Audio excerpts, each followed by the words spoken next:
Mr. Chair. Yes, go ahead, Mr. President. Nagtataka ako hanggang ngayon ng Justice Department hindi pa nag-file ng kaso hanggang ngayon. Katagal lang.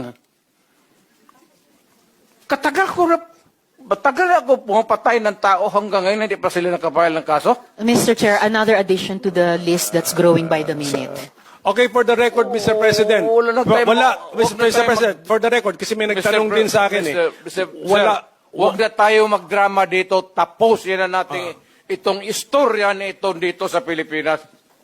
For the record, Mr. President, Kasi naawa ako dito sa mga pulis. Sa totoo lang, naawa ako sa mga pulis, pati sundalo. Kaya ako po, akin mind and mind alone. Pag nag-inutusan ko ito, mag-operate itong mga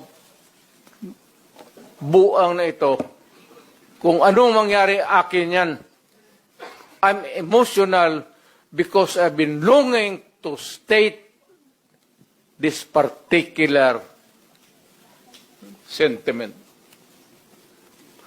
Protektado ko yan sila. Mr. Chair. Yes, go ahead, Mr. President. Nagtataka ako hanggang ngayon ng Justice Department hindi pa nag-file ng kaso hanggang ngayon. Katagal lang. Matagal ako pumapatay ng tao hanggang ngayon hindi pa sila nakapile ng kaso. Mr. Chair, another addition to the list that's growing by the minute.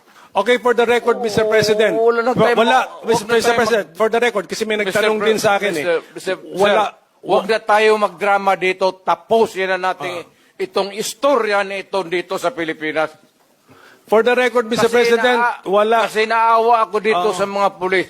Sa totoo lang, naawa ako sa mga pulis, pati sundalo. Kaya ako po, akin mind and mind alone. Pag nag-inutusan ko ito, mag-operate itong mga buang na ito, kung anong mangyari akin yan, I'm emotional because I've been longing to state this particular sentiment. Protektado ko yan sila.